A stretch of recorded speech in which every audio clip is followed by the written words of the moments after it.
Hello, everybody.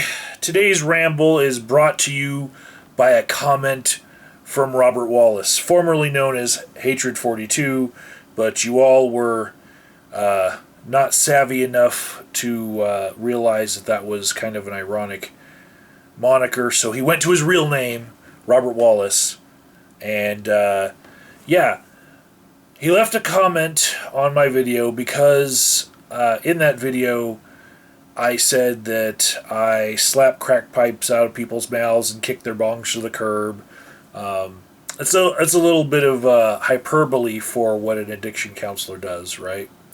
And oftentimes I make a lot of jokes and a lot of hyperbole about what I do on the job because you kind of have to have a gallows sense of humor to get through the day when you realize that all your clients are basically killing themselves in the slowest way possible, and many of them, are just going to have horrible lives if you can't do anything about it. And you sometimes feel kind of hopeless, and you just want to kind of make light of the situation.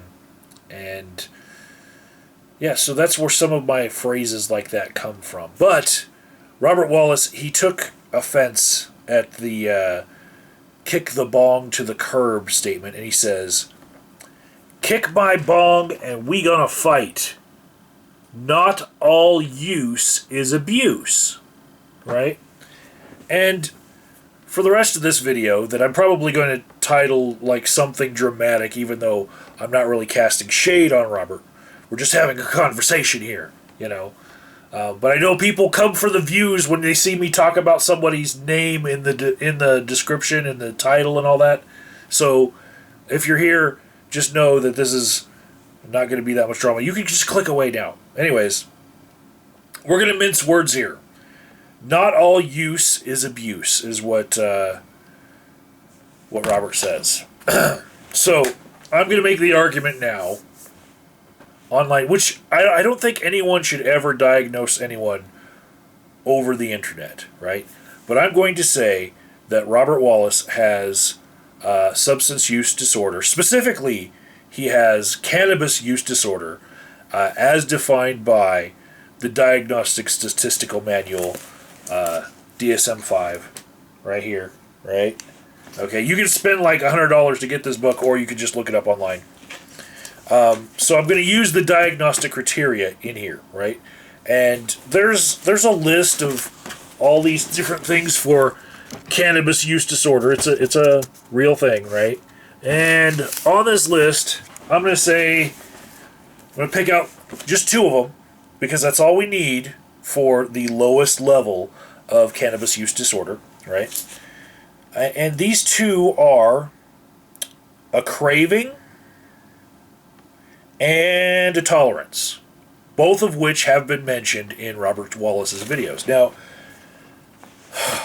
I hate when people diagnose other people online, but I feel fairly confident that Robert Wallace, after reading this maybe and seeing this video, he would also agree with this, because the criteria is kind of loose. In fact, when I see a client in any place that I would see them, the fact that I am seeing them is actually a bias for me when I'm deciding which criteria they have, because some of these criteria basically say it interrupts your life. And this is not just cannabis, it's like all substances.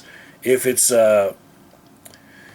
giving you a failure to fulfill major role obligations at work, school, or home, well, if you're talking to me, you probably got referred to me because one of those things had a problem at them. You had a problem at school, at work, or something.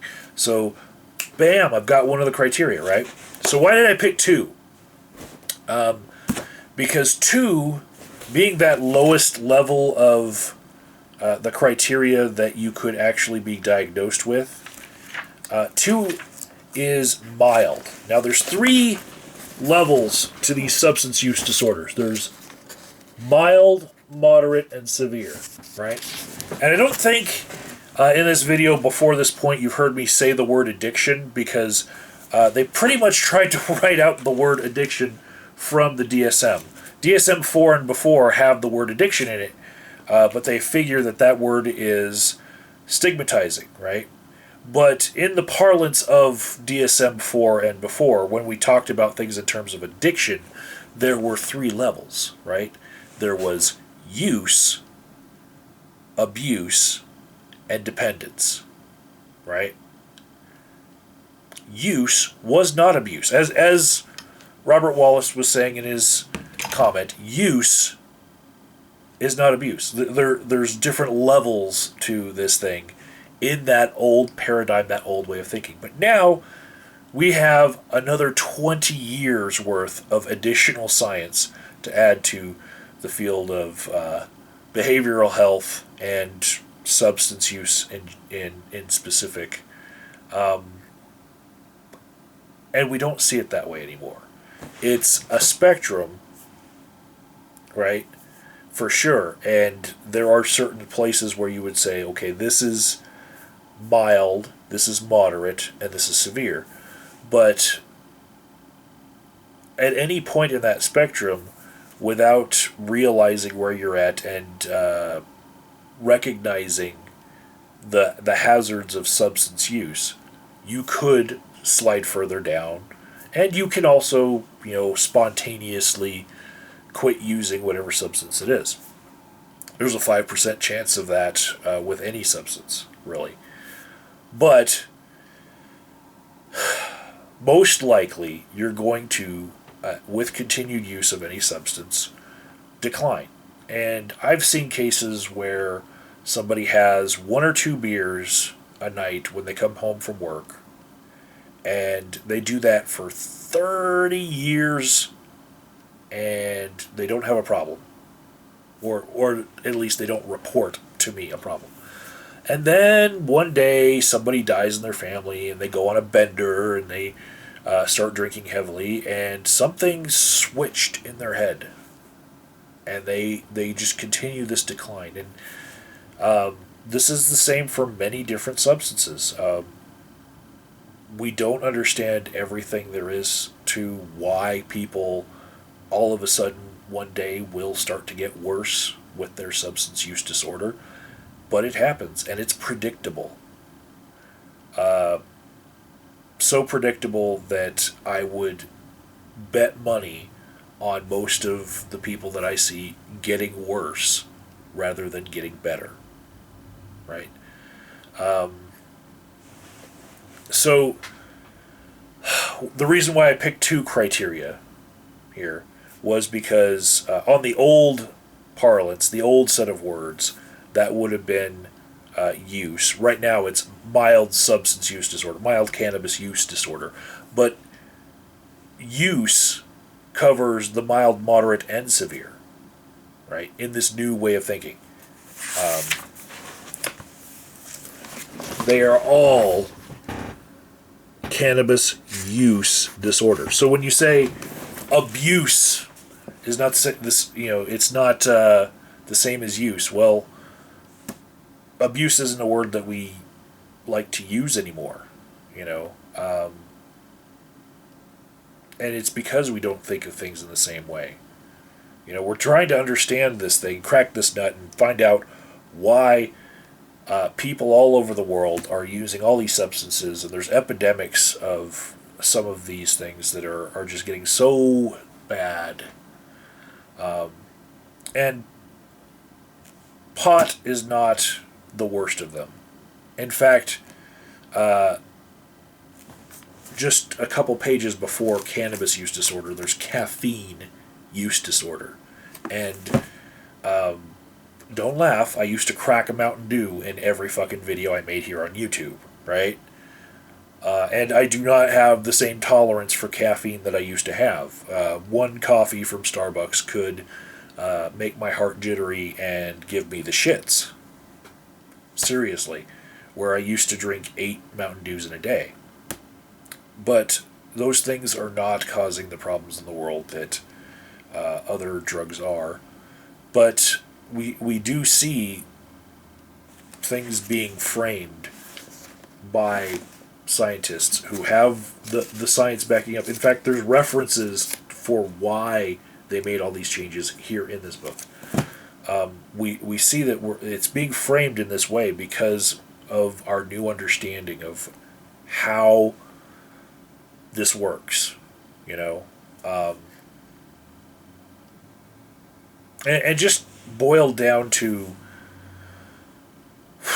I guess, the bare nuts and bolts of this, something that I think even with the DSM-4 and earlier somebody would have recognized is, how often have I heard somebody who's using a substance, no matter the substance, say they can quit at any time?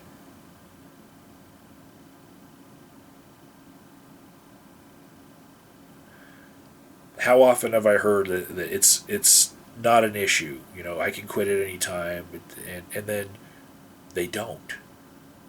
You know, these substances that are listed in here, from caffeine to meth, okay, the whole fucking gamut of all of these things, plus sex addiction and gambling and all that. These things have a predictable outcome, you know, and everyone who starts at those lowest levels have pretty cliche thoughts about what they're doing, you know, and sometimes even echo libertarian sentiments of, you know, it's my body, I should be able to do whatever I want to it. Yeah, that's fine. All of these things that are listed in here, they could be used for good purposes, one-offs, like heroin being pretty much dirty morphine, if you want to think of it that way. Morphine has a use in a hospital. But when people are using them repeatedly, when that habit forms, when people look forward to using those things instead of doing something constructive in their life, that's when it starts to be seen as a disorder, right? Not when someone's abusing their drugs and they're spending too much money on them and they're starting to miss work and all that. That's not where it starts. Where it starts is,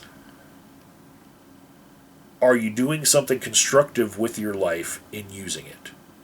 And for some of these substances, yes, that can be the case. Even pot. You can use it because you have cancer and your chemotherapy is making you fucking puke all the time and you want to have an appetite, so you use some pot. But if you're using these substances to get high, to have a good time, because that's the kind of good time that you'd like to have, rather than a different kind of good time that would be more socially acceptable. And yes, a lot of what is in this book has to do with our social mores, then you are headed down that path.